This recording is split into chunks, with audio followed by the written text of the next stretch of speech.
Alright, so now that I've seen all the Conjuring movies, here's my ranking for every movie set within the universe. My least favorite Conjuring movie is 2018's The Nun, a non-scary, hard-to-see, dark movie that explains every small detail about the demon in the first 10 minutes, just to spend the rest of the movie having to then watch the main characters learn what you already know.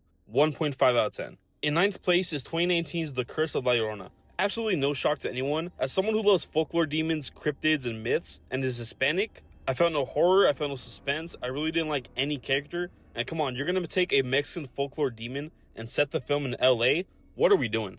3 out of 10. Maybe a bit of a hot take, but next is going to be this year's The Conjuring: The Last Rites. It pays respect to the Warren family in such an enjoyable, normal life type of way, but for a final send-off, I wanted more effective horror out of the case that ended it all. Not a bad film, but very underwhelming for a finale. 5 out of 10. Coming in next is 2021's The Conjuring: The Devil Made Me Do It. I actually really like the way they stepped away from just another horror film about a demon haunting another house to a human cursing people. But they also took the supernatural abilities with Lorraine a bit too far. 5.5 out of 10. At the number 6 spot, we have 2017's Annabelle Creation, a decently effective, suspenseful paranormal horror flick in which you care about every character. However, it lacks originality mainly in what the entities can do, especially when they use so much history and biblical lore in their movies.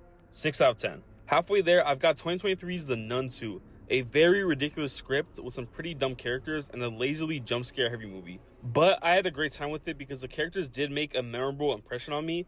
They gave us some more interesting nun lore, and honestly, those suspenseful sequences were pretty fun to watch. 6.5 out of 10. My number 4 is going to be 2014's Annabelle.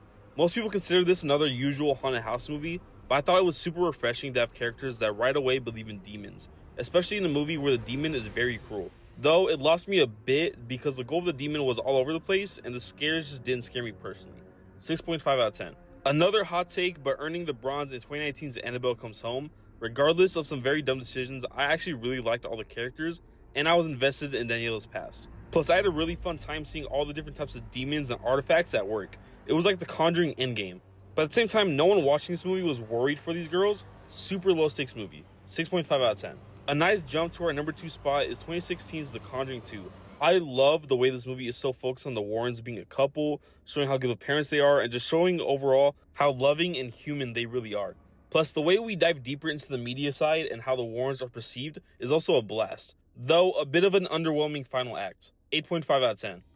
2013's The Conjuring is just the best Conjuring movie. It is just masterful suspense cinema. It gives us an incredibly unsettling atmosphere, cleverly creepy uses of practical and visual effects, and captivating performances. I just wish the emotional beats landed a bit better. 9.5 out of 10.